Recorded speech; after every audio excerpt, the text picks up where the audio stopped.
I caught you last night, and obviously I met you for the first time at the ride over in Spain, or the race in Spain, sorry. Yes. And since then I've been dying to see you, and I finally got to catch you last night. And what a show it was, by the way, may I add. Thanks very much. Thank you. But I saw that some people have described you as rockabilly, rock and roll, or country. But what would you describe it as exactly? All three.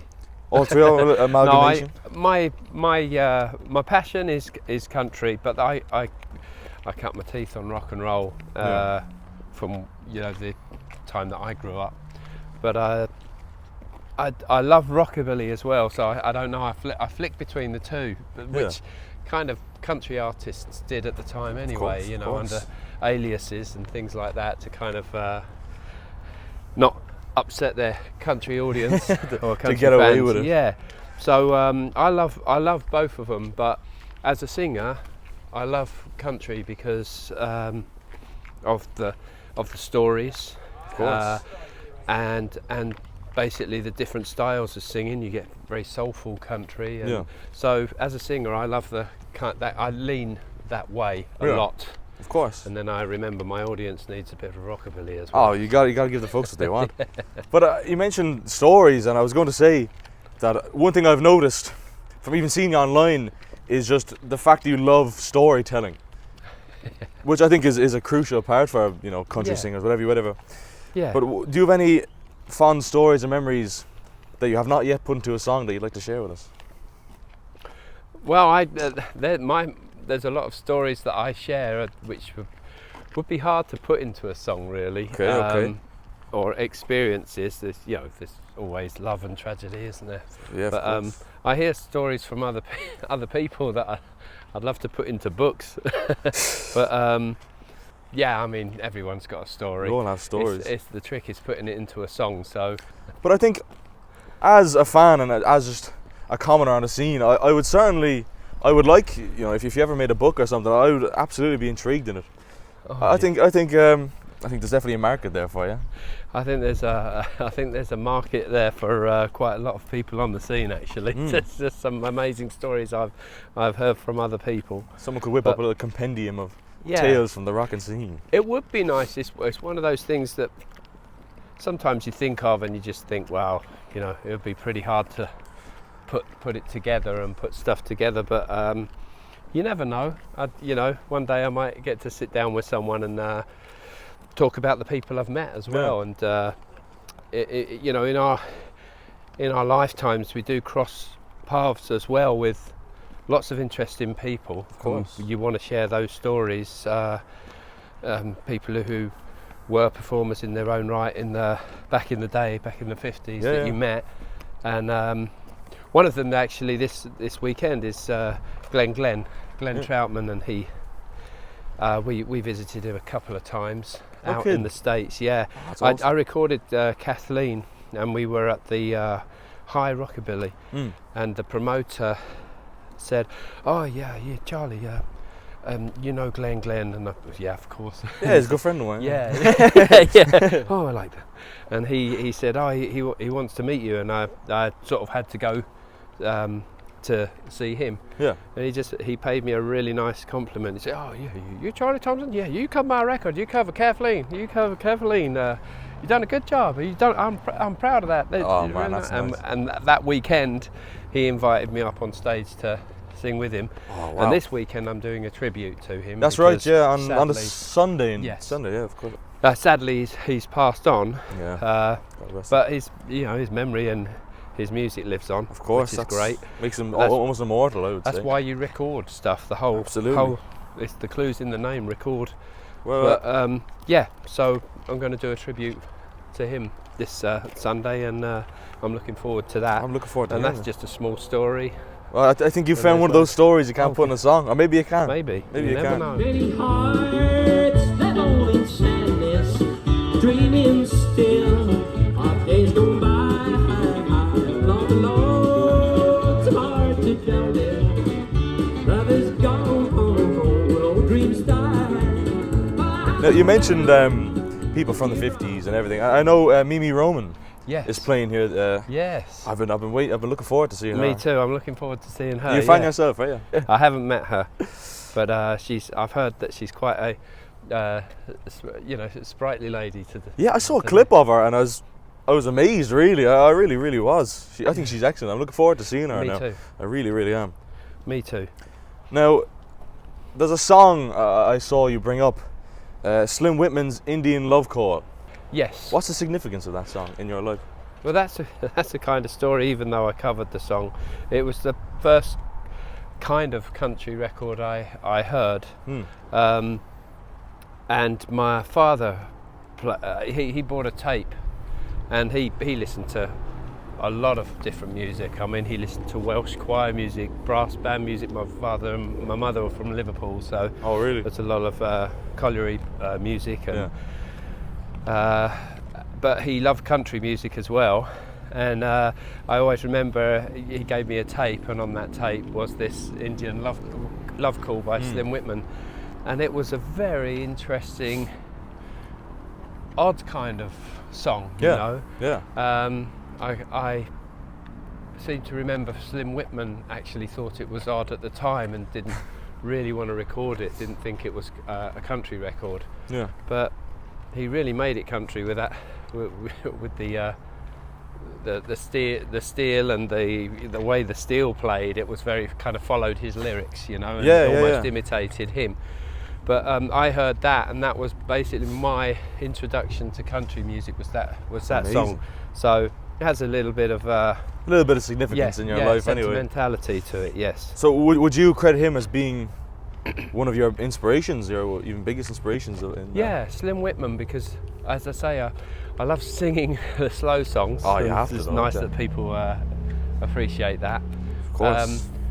But Slim Whitman, he did a lot of the ballads, country ballads. That was his thing, wasn't it? Of course. And yodeling.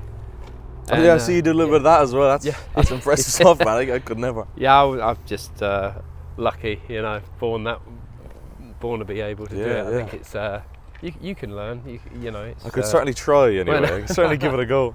But I see. You said that you love the slow stuff, and I saw an interview you did where you credited Nat King Cole and Ray Charles. Yes. As being inspirations. Oh yes, and as well. From like the common man's perspective, it's very tough to see the inspirations especially in more of the country things. Yes. But how do you think that the likes of Nat King Cole all the way to Ray Charles has impacted you? Well, I grew up, as I say, with it was more 40s and 50s music and rock and roll when I was younger, and again it was the ballads. I grew up listening to doo-wop. Right. As well, and rhythm and blues, and of course jazz, where Nat King Cole comes from. Of course. And I think, again, I love the balladeer singing. I love the ballads, and I love the colour of the voices. The tones that they put in. Yeah. It's very important, actually, to get people to be interested in your singing. It's not exactly. just singing a tune. It's not a spectacle at this point. Yeah. Exactly, absolutely. And you can see all the different tones and the different timbres in their voices, and why they were like, "Oh, there's a market for him," or "There's a market for him because he's got that kind of niche." Yeah. And you can see how they got picked for what they did. Not only talented, but they filled a market. But I grew up with listening to a lot. Elvis, of course. All his ballads. So I suppose I had a lot of influences from a lot of my stuff were slow ballads, love songs, romantic songs. And when I first got into rockabilly, I just remember the guys in the band when I was like quite young, just saying, you're going to have to cut some of them out and put. And I was like, okay. So you quickly realise that you are there to entertain people. Of course, they've paid money. They've paid a lot of money to come on a weekend. So you owe it to them to at least give them what they want. Give them a show.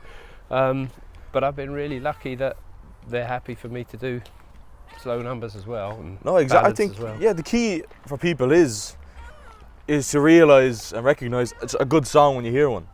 Yeah. Do you know what I mean? Yes. Yeah. It's and you put your own little thing on it. But that's what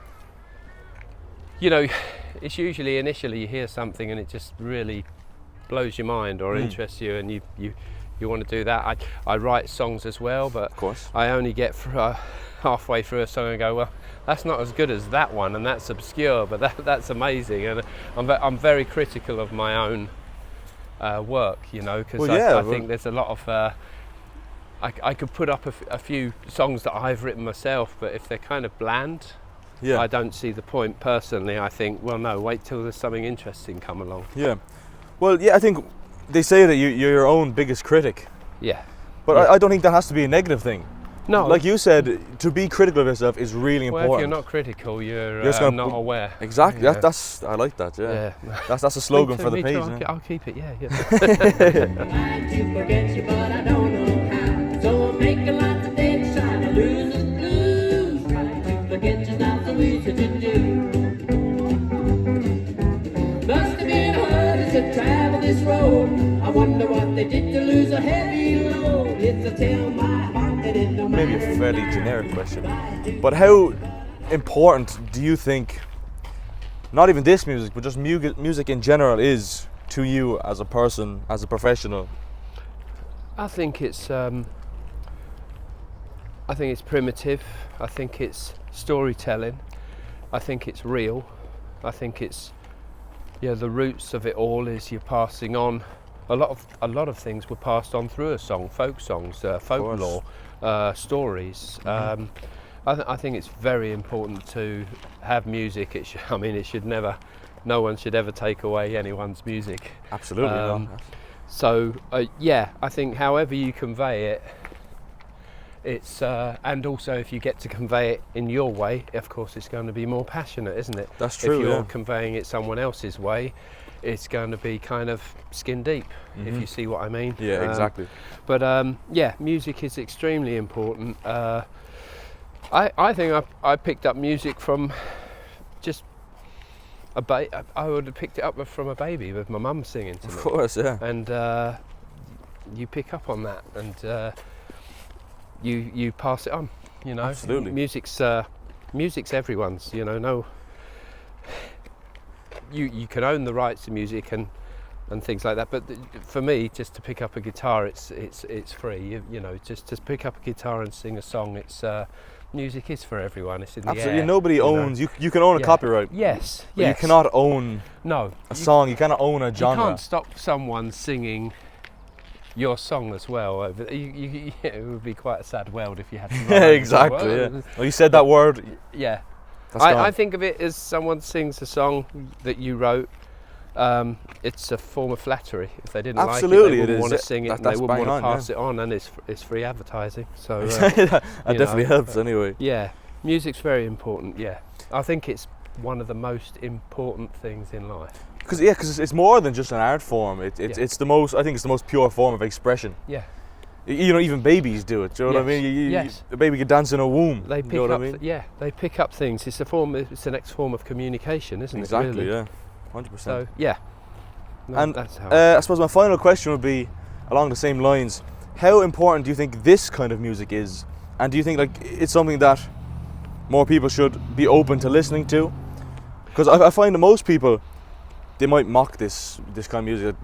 The average person might mock it or look down on it.